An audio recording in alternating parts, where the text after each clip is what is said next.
All right, then, ladies and gentlemen, welcome to another episode of the Victorious Ones podcast, a place where gaming meets comics, meets sports, meets movies, as well as inspiration.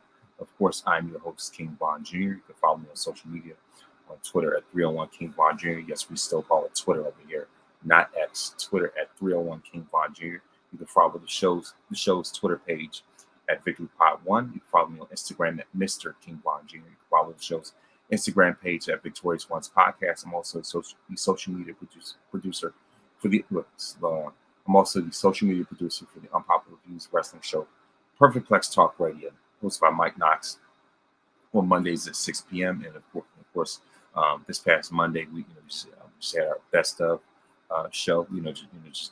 Just to close out, just to close out the year, and just to send the year off on a high note. And I would definitely like to to do that as well. I haven't really piece a bunch of extra footage of clips right now, which I did, but yeah, in terms of the year in review, um, as far as what I've done so far, like what I've done so far, podcast, it's been remarkable in more ways than one.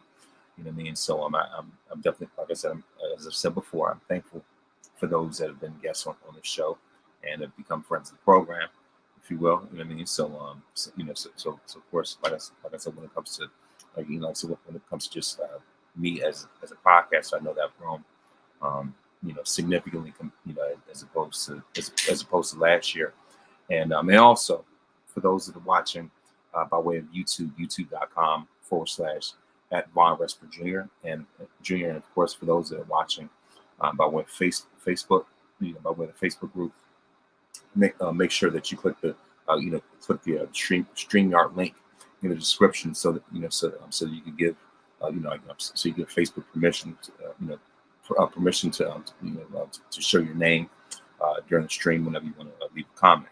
So yeah, like I said, just to get it out of the way. You know what I mean? So like I say, just some of the major milestones, like some I'm proud of. You know what I mean? So I'm proud to be a part of. Um, like I say, of course, especially when it comes to the people that I met. Like I said, when it comes to Trisha Dora, at this local, what I mean, at one of the local shows here in the DMV area. What I mean, like at least 2 weeks before WrestleMania, and not only that, but of course WrestleMania itself, Wally Mania. I met Wesley. Prayers for him as he makes his recovery. But like I said, in terms of that, like I said, to be at Wally Mania, to be able to network with other podcasters, and to be in the audience at WrestleMania, to actually be able to fly out there was, like I said, was amazing.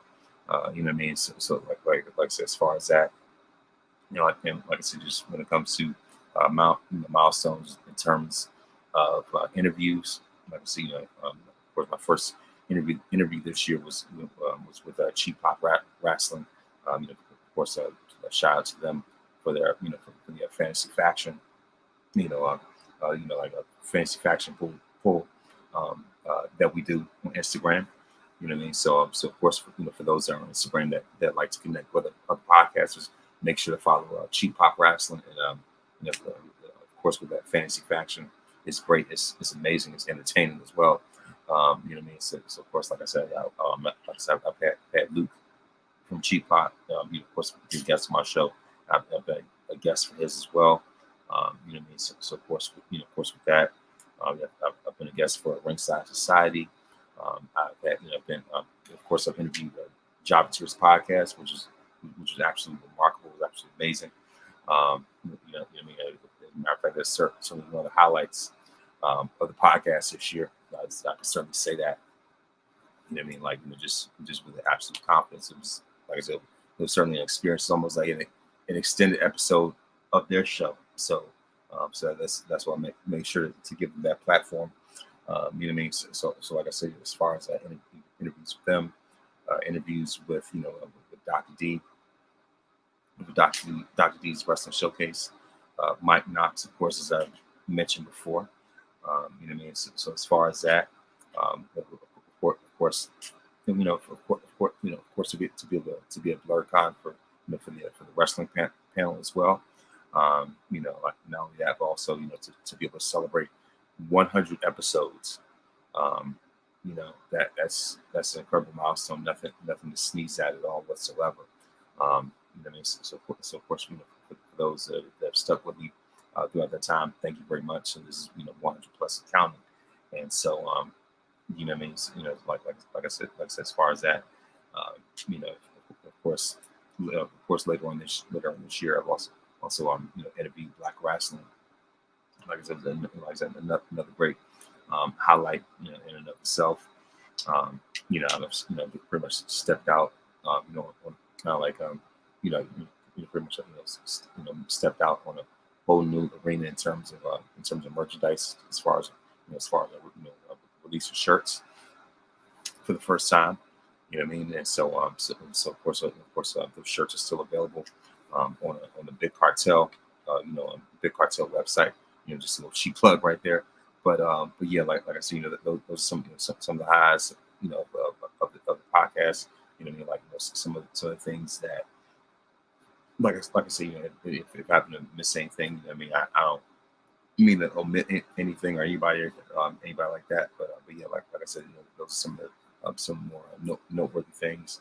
Like I said, when it comes to pay-per-view reviews, especially when it came to my post WrestleMania episodes. I mean, and not only that, but also some of the articles that have been written as well. Especially, of course, when it came to me doing something that I hadn't done in a long time with that 50 greatest wrestlers list. I thought it was a passion project. I mean, it was something that had been on my mind for quite some time. But I'm very confident. Like I said, I'm very appreciative of the response that it has received, and so I would certainly believe that that list absolutely served its purpose. And it was to highlight the greatest of each generation all throughout history, those that made significant marks all throughout each phase of history. You know what I mean? Like whether it's the pioneers like your Bruno Sammartinos, what I mean? Like in terms of like Bruno Sammartino, Superstar Billy Grahams, Buddy Rogers, such as so on and so forth. To like Ric Flair, Dusty Rhodes, Savage, Shawn Michaels, Bret Hart, Undertaker, Stone, you name it, so on and so forth, all the way down to your John Cena's, your Randy Orton's, um, you know, what I mean, like Chris Jericho's, people like that, Roman Reigns, of course, just to cover all those different phases of history. Uh, you know, so it was very rewarding, to say the least, to do that along with my wrestling and comic book comparisons. It was very entertaining. It was like so. It was absolutely amazing. I felt like that was, my sort of like my I call sort of like the catch lightning in a bottle moment, in of itself. You know what I mean? So like I said, like I'm not like that. It was absolutely. Like those type of projects were very rewarding to do. You know what I mean? So, it was like it was all about things that I'm passionate about, and so why not like merge the two, and what I mean? So I'll say that those are some of the like some of the highlights, some of the stuff that I enjoyed the most, and thank you very much for those that have been participating in the voting for my VIP wrestling awards, and so like I said, like this episode is going to be more so about sort of like the year in review, as well as talking about the week in wrestling in and of itself. You know what I mean? So of course I'm going to get to that in a minute, but but the things I certainly want to at least to get some of that stuff out of the way. But yeah, what I mean. So like I said, as far as that, you know, think like what I mean, like as far, things like that, as well as being a guest on Backstage Brawl. We're now friends of the program as well. Shout out to to Eric and Randy over there at Backstage Brawl. You know what I mean? Like that, like I said, that was a great conversation. Great conversation. Great episode. It's certainly one for the books. You know what I mean? And so, but yeah, you know what I mean. Like at least that at least that's sort of a summary synopsis, if you will.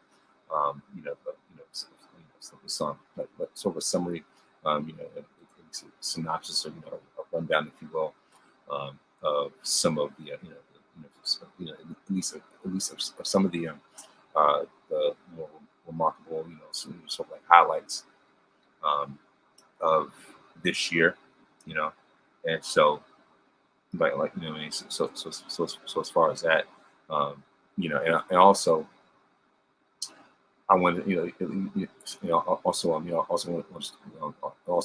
wanted to talk about I also wanted to the week in wrestling, and so of course I would say that this week in wrestling was certainly one to be remembered, and especially most notably um, with the return of the phenomenal AJ Styles. And AJ Styles, AJ Styles definitely looked a lot like Winter Soldier. Um, you know, uh, as a matter of fact, that last time Turnbuckle Talk on Twitter, Mimi had mentioned this, and she said that AJ looked like Winter Soldier. I was like, yeah, he does right now. You know what I mean? This dude was ripped. He was straight up jacked. I was like, yeah, especially with him turning heel. And the thing is, he looks a lot like the New Japan version of AJ. That's what I was getting. It reminded me of New Japan AJ Styles, and so this certainly a great way to turn the heel, and also also with the fact that Randy Orton is challenging Roman Reigns, so for them to be face to face was absolutely epic. It was absolutely just electrifying to say the least, and also with and so of course for me. I look forward to seeing. I look forward to an idea of Randy Orton versus Roman Reigns at the Royal Rumble, and then and also I'm glad that of course I want to mention Tony, from last night's Turnbuckle Talk, if she happens to be watching, but she brought up a great idea. She can say because she's an AJ Styles fan herself. Excuse me. Oh, about a great idea for AJ Styles versus Roman Reigns at WrestleMania. You could put sort of Cody's story thing, whatever, on the back burner. You know what I mean? So I would have no problem seeing the Tribal Chief versus the Phenomenal One at WrestleMania 40. And plus the thing about it is that their series of matches, I think a lot of people have slept on them initially just because of their blind hate for Roman at that time when he was still Big Dog Roman. So at that time, I don't think too many people really appreciated what he could do in the ring until much later as they look back on it now. And like just revisionist history thing, people started to be more appreciative of what Roman has brought to the table in the ring. It's to go back and watch without that sort of like cynicism or whatever. And also, side note, speaking of AJ Styles, I don't know if she was spoiling this, but of course, I did get I've got the AJ Styles Wild Mania hoodie for Christmas. Like I said, so I definitely look forward to wearing that. Especially when it's time for Wild Mania. As a thing about it, that's a great idea to wear that Wild Mania. You know what I mean? And so like I said, so as far as that, AJ versus Roman, AJ versus Roman, I have no problem seeing them run that back. Like I said, certainly put on um, they certainly put on a great series of matches. And so as far as that, and not only that, also speaking of Roman, speaking of the bloodline, Roman has appointed Solo Sikoa to be next in line as the next as the future tribal chief. So he has appointed Solo to be his successor, and at the same time, um, I'm pretty sure that a lot of people, including myself, have seen that from more than a mile away. And Jimmy Uso initially thought that he was going to be uh, next in line, but congratulations, Jimmy, you played yourself. And the thing is, it's just like Jimmy turned on his brother and went back to the bloodline, only to not um,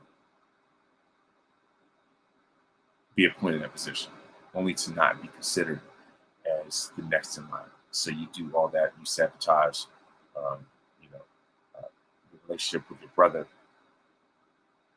stabbed him in the back, did a Cain and Abel, only to, to not get promoted, And so I still believe that at some point at WrestleMania 40, you got to have Jimmy. At WrestleMania 40, you got to have Jimmy versus Jay, Uso versus Uso. Why not? Right? Because at this point, I feel as though the bloodline um, has certainly run its course. So now at this point, I mean, if anybody disagrees with me, feel free to let me know. Feel free to comment. But as much as I enjoyed the bloodline, for what it's been, and nobody can take away their place in history. They are certainly one of the all-time great factions. There are people, I'm not gonna mention Bumpy's by name, who believe that the bloodline are the greatest faction of all time. They're certainly in the conversation, but I feel as at this point they've squeezed out all the juices that they possibly could when it came to when it came to the storyline. I feel as though now they've been spinning their wheels, and so um, you know I will like I said when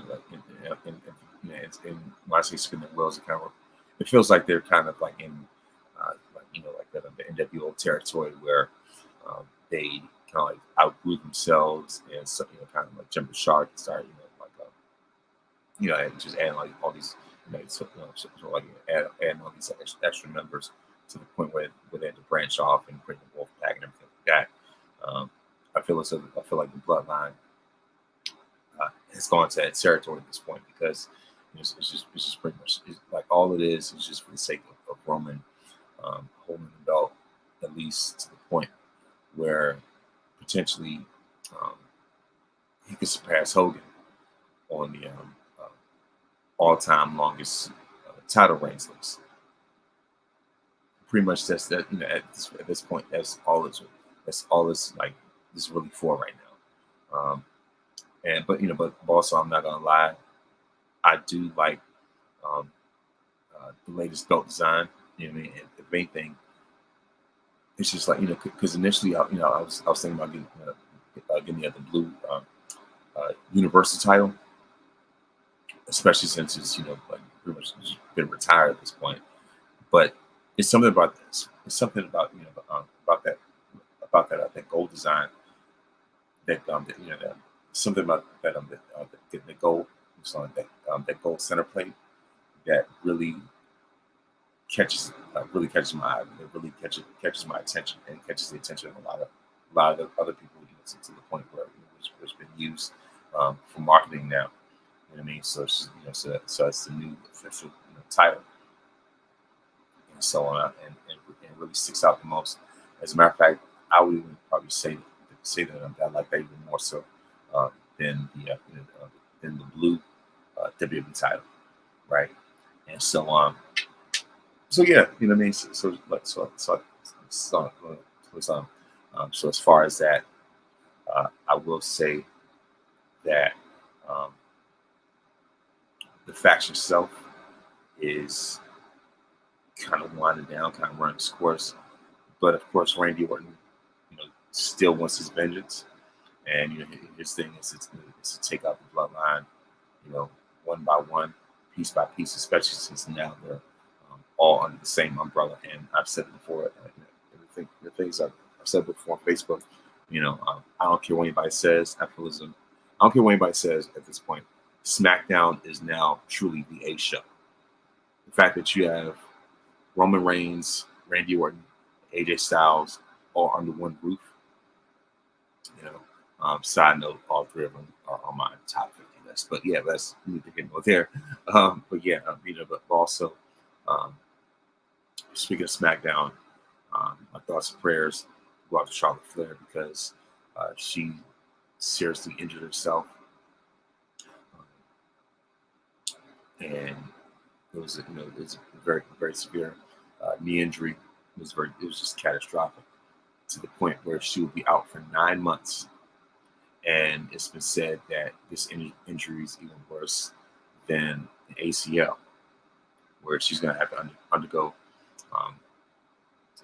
pretty intense knee surgery. And so, so of course this is December. So, so when it comes to 9 months, it's looking like, 9 months from now, we're talking about September. But in wrestling terms, it'll be more like, I'll say it like this: when it comes to wrestling terms, even though it says 9 months, we're looking at her return to be possibly by Survivor Series. So thoughts and prayers out for her, and so it looks as though the Bianca versus Charlotte story has been pushed back at least another year. So we're looking at possibly Mania 41 in Minnesota. And I'm not mad at that. And even though I wish it would be at the 40th anniversary, but Bianca is definitely going to need a marquee match.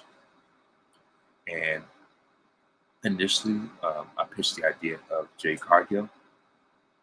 And a side note, of course, thoughts and prayers out for her, as she just lost her mom. Someone Jade, that is. You know what I mean? So of course, keep her in prayer. If she's going through some grieving process and things like that. So it's like but at the same time, I'm still open for of course, open for Jade, to see Jade in the Royal Rumble, at least to make her debut at the very least. You know what I mean? So people talk about letting it cook, but at the same time, it's just like you don't want to cook too much because you don't want to overheat your food or have it burn. So it's just like when people say let it cook, it's just like how long. Sometimes I'm almost like how long you really want it to go. But yeah. So it's just like pretty much kind of in the air in terms of the status of Bianca's WrestleMania opponent, right? Because we all know she's on a streak right now. You cannot spell WrestleMania without EST, right? And so so in terms of that, that's still kind of up in the air, so as far as that, and also when it came to Monday Night Raw, fast forward to that, of course this was the last Raw before Christmas, and so it starts off with the Judgment Day, and calling out R-Truth, and so R-Truth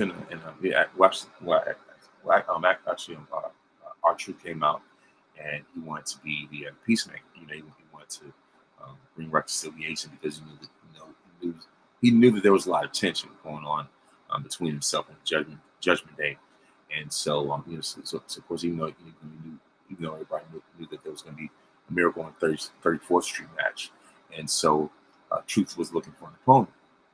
So JD McDonough ends up being his opponent. Turns out that R-Truth defeats JD McDonough, and the stipulation was that if JD loses, he would have to be out of Judgment Day. Well, it turns out Funko. It turns out that Funko had lost. JD Funko lost, and now he's out of Judgment Day. And so,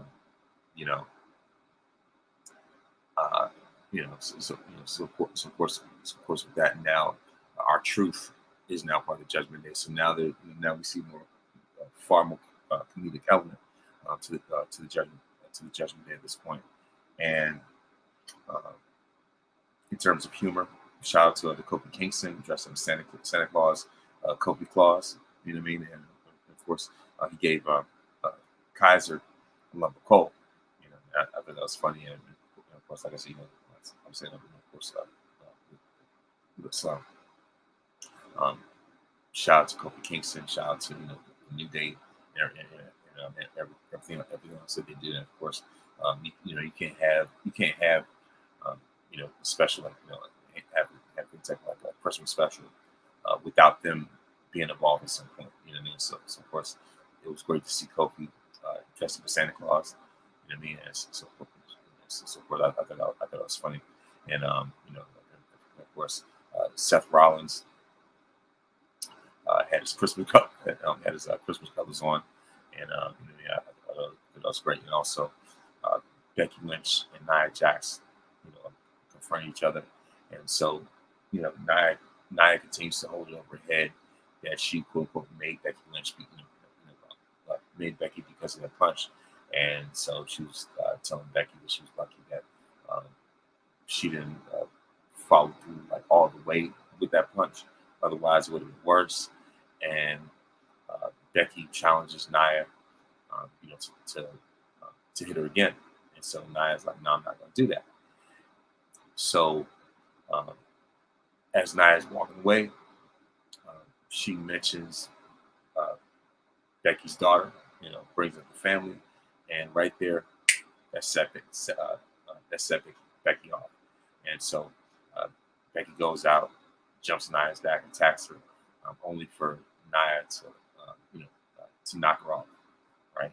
So as far as that, and so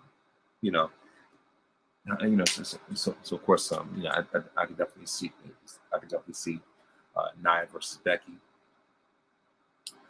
at the Royal Rumble, and so those were some of the highlights, and also Miz versus Gunther for the Intercontinental title. The stipulation was that if Miz lost, he would no longer be able to challenge for the IC title as long as Gunther is the champion.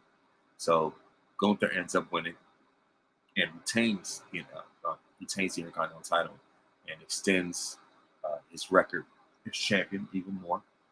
And so of course with that, and also another highlight was Cody Rhodes attacking Shinsuke Nakamura after Nakamura read his version of the Christmas Carol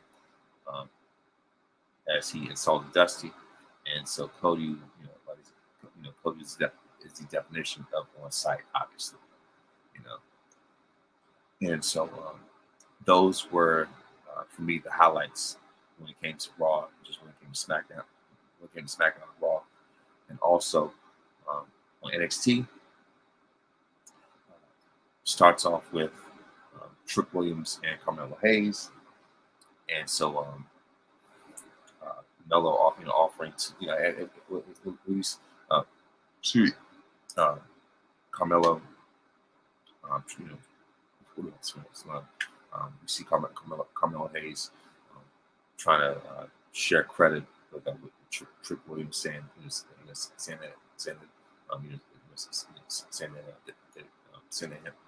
him and Melo are going to be the NXT champions, whatever.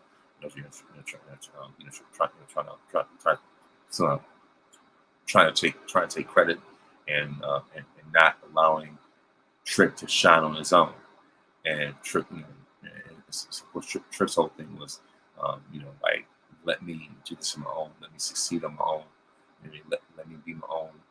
Let me be my own man. Let me be my own star. And so, so really, that's his thing. So it's just like you see more and more um, Trick wanted to distance himself and make a name for himself and stand on his own, especially now with him being Iron Survivor Challenge winner. You know, and so, um, you know, it's very interesting to see how how the storyline is going to continue to manifest. You know, and so the seeds have already been planted, and it's just like, and of course, this is definitely a slow build, but much of the evidence is pointing directly to Melo. At the end of the day, his name is on it, to the point where even Stephanie Hardy herself, who's the biggest Carmelo Hayes fan I've ever met, even she knows that this guy is guilty. Even she knows that Melo did that. And also, um, we see, also, of course, also we see Ridge Holland challenge Ilya Dragunov for Ilya Dragunov for the NXT Championship. And of course that match is later on that evening. And so, as far as that, and we certainly see tension. Of course, when it comes to women, we certainly see tension between Tiffany Stratton and Fallon Henley. And, and of course, I hope that I'm saying her name correctly. But yeah, so as far as that, and we see Nikita Lyons make her return in the ring, and she won, and of course she won in a very dominant fashion, and so hold on.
Sorry about that. But yeah, what I mean. So of course, and of course with that, you know, of course with that, let's fast forward. Let's fast forward to the main event itself, where we see um, Ilya Dragunov lands pretty badly, and I was definitely concerned for him. I was certainly, like I said, it was a very scary situation. Um, and the fact that they put it into a storyline, I can't say that I'm really a fan of it, considering Ridge Holland's reputation in the ring. I mean, when I saw that, I hate to say it like, I don't mean to say it like this, but all I could think about was what happened with Biggie. And with WWE knowing that, but then incorporating, Ridge's history into a storyline, I'm like, this ain't gonna happen.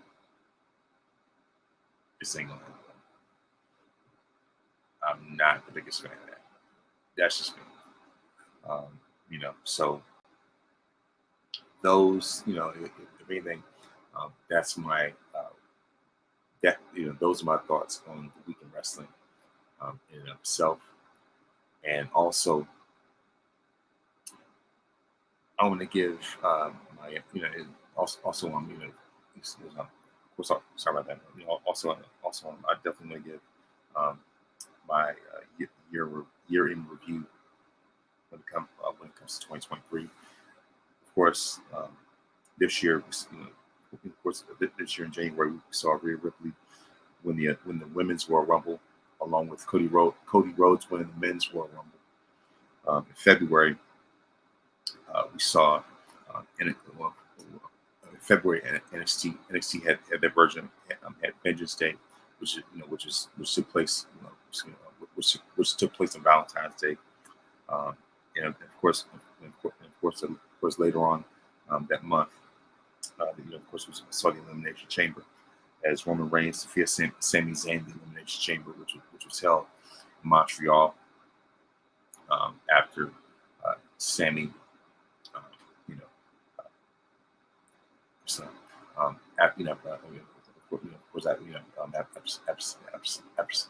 After Sami started feud with the Bloodline,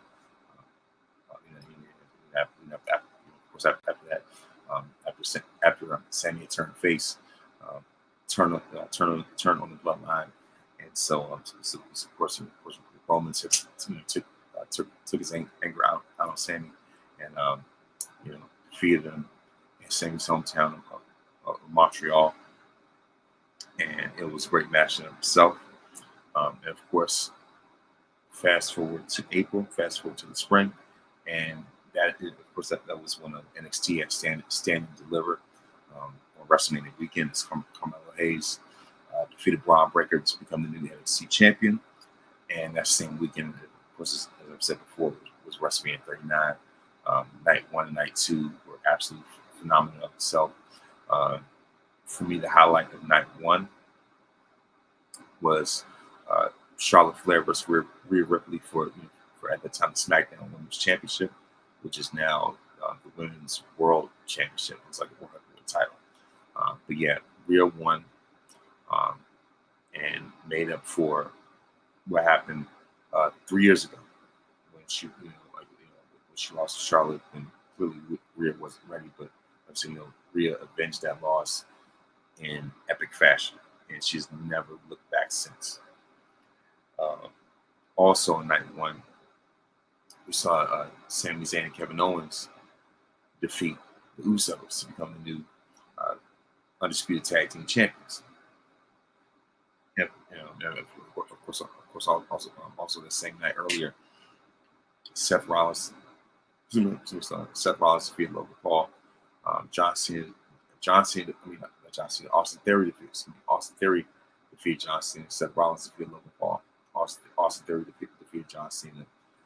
Rey Mysterio defeated Son Dominic.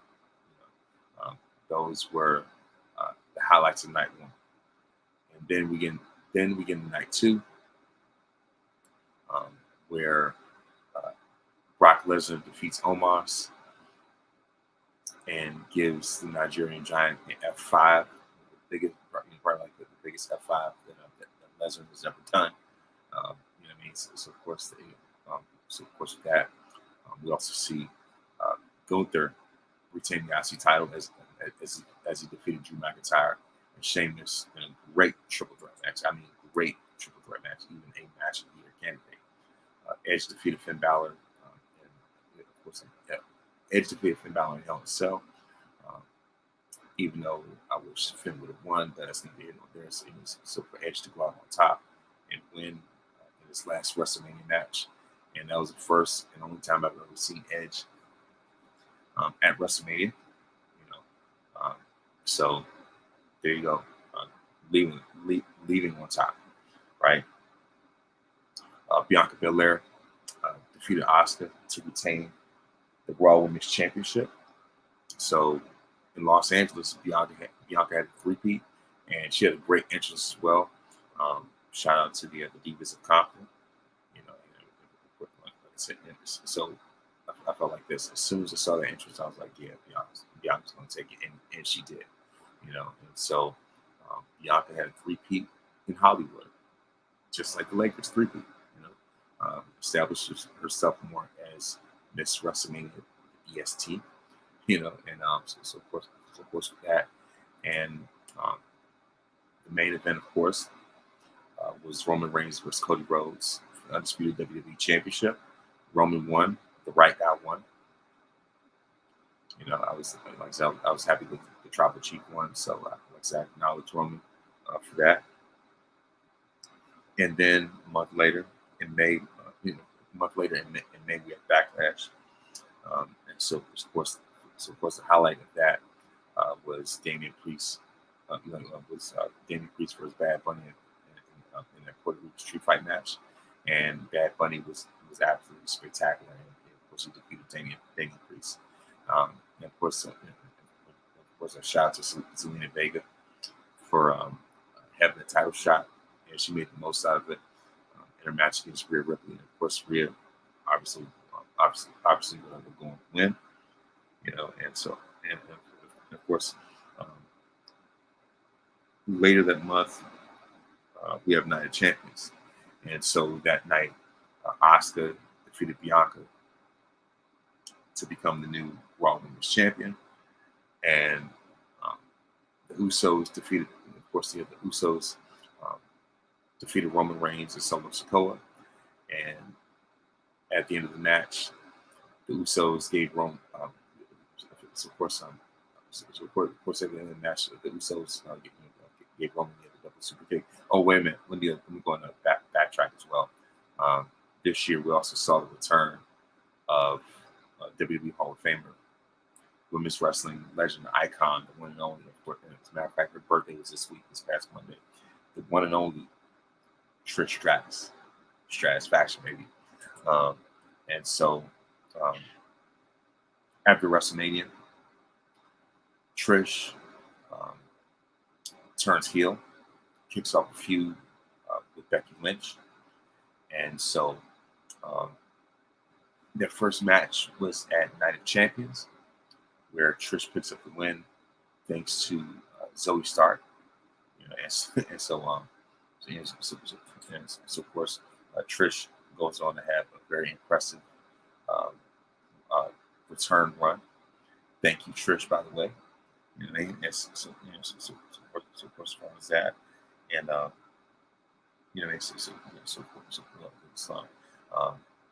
Seth Rollins, Tank,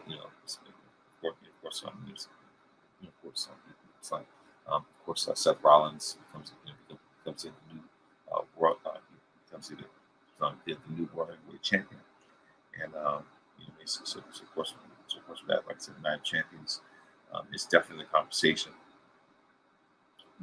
It's definitely a conversation when it comes to event of the year for 2023. So, yes, of course, like I said, when it came to, like I said, Night of Champions was pretty much like in the middle of the month, and then at the end of the month we have NXT Battleground, and in the main event, that's when Carmelo Hayes defeated Braun Breaker to become the new NXT. Well, actually, not the new, but he defeated Braun Breaker to retain the NXT Championship. And so, of course, that same night, Wesley defeated Tyler Bate and Joe Gacy in a triple threat match for the NXT North American Championship. And Ilya Dragunov also defeated Dijak that night in a last man standing match.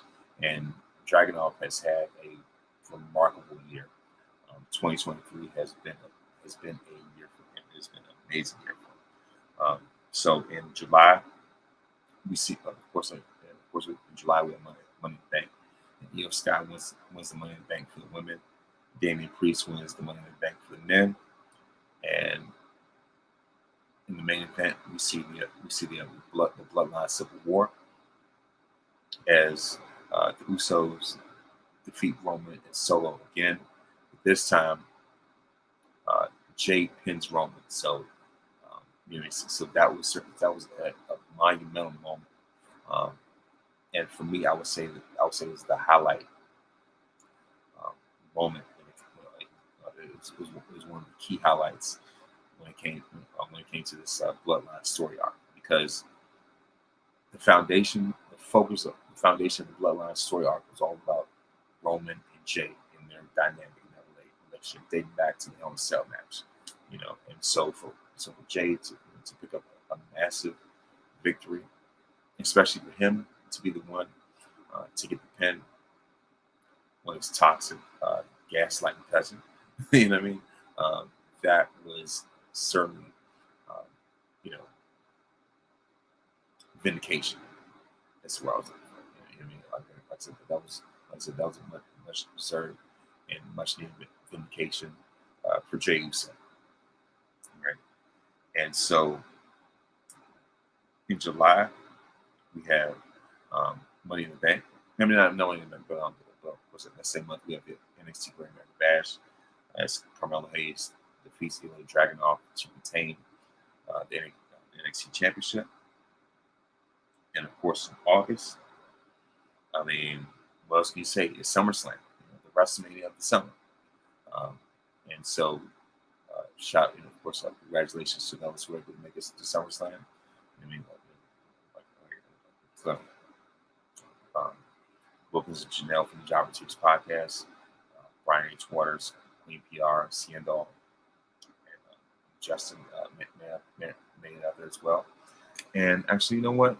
As I see it, I noticed there's a comment. Let me go ahead and see who it is.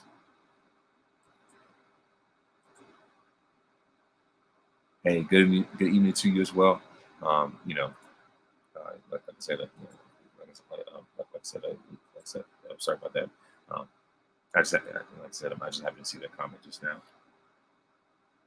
But yeah, pretty much like I said, pretty much as far as that, like I said, SummerSlam did not disappoint. I would say for me some of the main highlights of SummerSlam were the women's triple threat match between Bianca Belair, Asuka, and Charlotte Flair. Bianca wins only for Io to cash in, and steal her thunder, if you will. It's of course. I would say that to me was the match of the night. And then, of course, the main event was Roman Reigns versus Jey Uso, and it was a tribal combat match, something like that. It wasn't exactly like the best payoff or conclusion, but of course, Roman still retains the title, only for Jimmy to come out and super kick Jey and backstab Jey after he was the one that talked Jey into doing what they did and give Roman the double super kick, right? Only for Jimmy to turn around and go back to that toxic situation, right? It's like somebody, it's just like return to your own. Return to old toxic ways. It's almost like was not almost like, but it is like return to something that was abusive that did you no favors. So like, why would Jimmy go back to a situation like that? When he was the main one that was stepping in Roman's face, saying, "I'm not afraid." I'm not going to join. Stuff like that. So for him to do an about face was a huge surprise, not just to me, but to everybody. Right. So those were some of the highlights of August, and also during during the same time, Edge had his last match on his contract, a SmackDown match in Toronto, where he defeated Sheamus, and so that was his send-off match. Little did we know what would happen um, later down the road, right? As Edge, now using his government name Adam Copeland, joined AEW. Meanwhile, Jay Cargill, who I mentioned, of course, who I mentioned earlier tonight, ends up going to WWE. And those were certainly some of the biggest headlines, but especially Jay going to WWE. That was a major headline. I think it's going to be a huge game changer um, in the long term moving forward, right? And so with, like I said, those are some of the main surprises. You know, what I mean? And also, um, this year we saw the return of Nia Jax, right? And she's absolutely remarkable. Looks absolutely amazing. You know what I mean? In more ways than one. You know, she dropped a whole lot of weight. I mean, just call it what it is. You know, not only that, but she just looks magnificent. Not saying she didn't before, but it's just like something different now, even more than ever before. You know what I mean? So Nia is definitely an eye magnet, if you will. So I know there's a lot of people who watch Raw mainly, if nothing else, to tune in to see Nia Jax. And so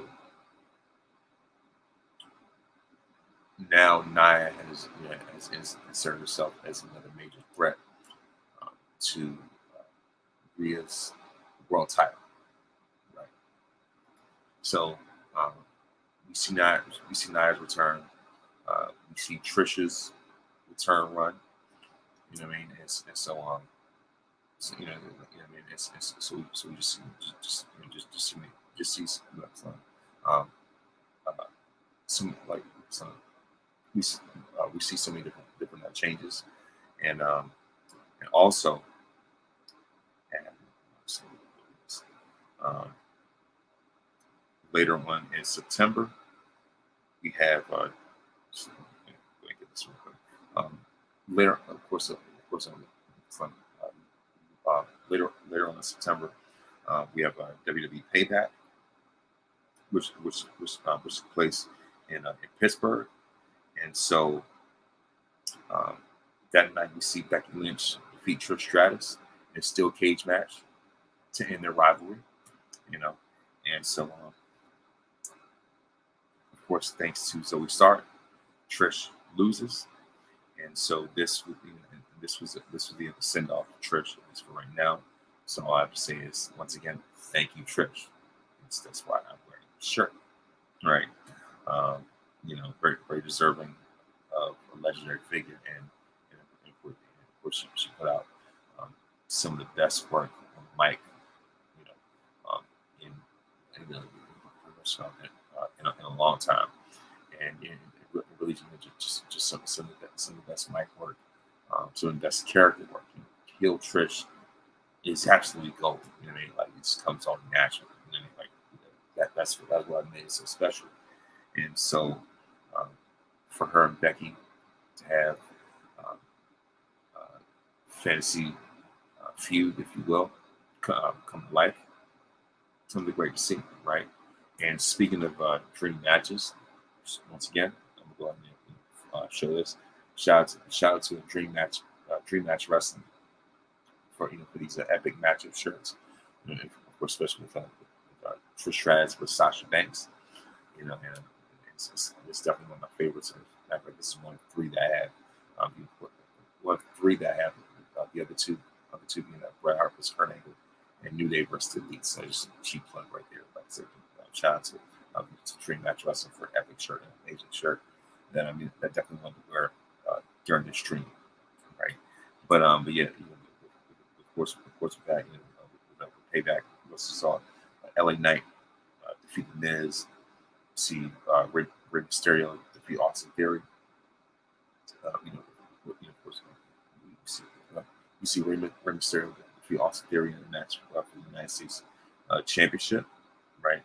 And so of course, also saw the Judgment Day defeat Kevin Owens and Sami Zayn. Like for the to become the new undisputed WWE Tag Team Champions, and you could tell that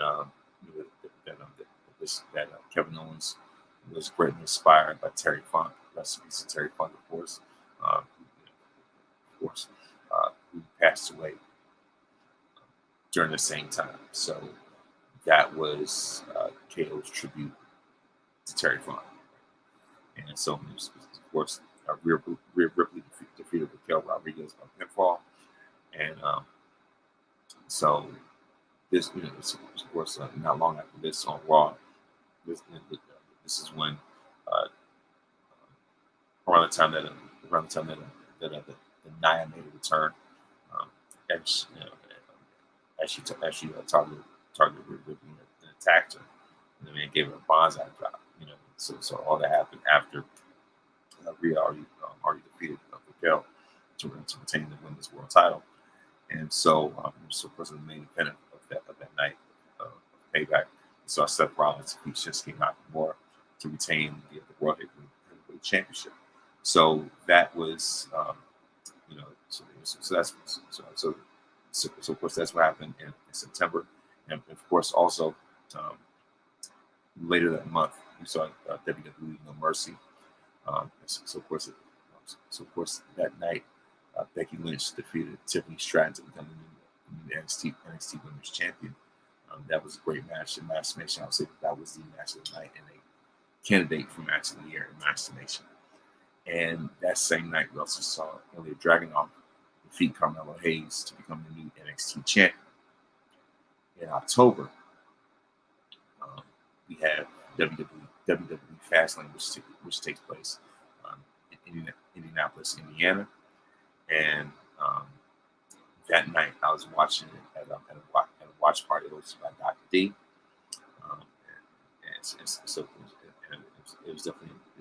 It was definitely a great experience. It was very fun to watch, with others. And so of course, that night we see Cody and Jey Uso become the new tag team champions. We also see Seth Rollins defeat Nakamura once again to retain the Raw Heavyweight Championship. In November, for Crown Jewel, we see the return of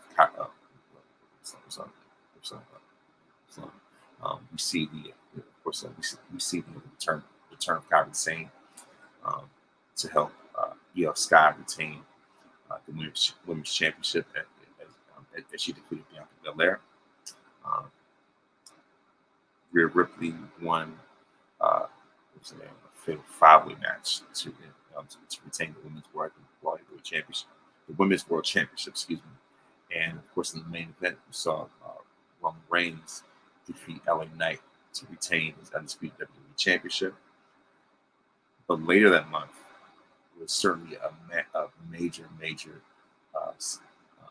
pay-per-view or PLE, Survivor Series War Games, where the night starts off with the women's War Games match, and then it ends with the men's War Games match. And so the biggest highlights for War Games, obviously, the return of Randy Orton to join Cody's team as they defeat the Judgment Day and Drew McIntyre.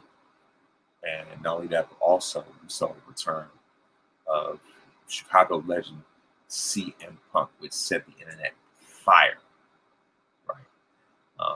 And so so to see that was, it was absolutely mind blowing. It just broke all kinds of internet records, social media records, whatever the case may be. So of course that was an amazing night to remember. Certainly a candidate for event of the year. It deserved it. And of course,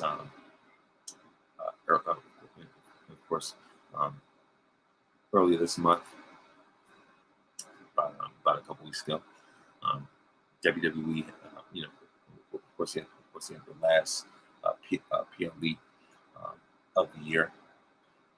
NXT had, like for the first, I won't say the first time, but like the WWE, NXT was Deadline.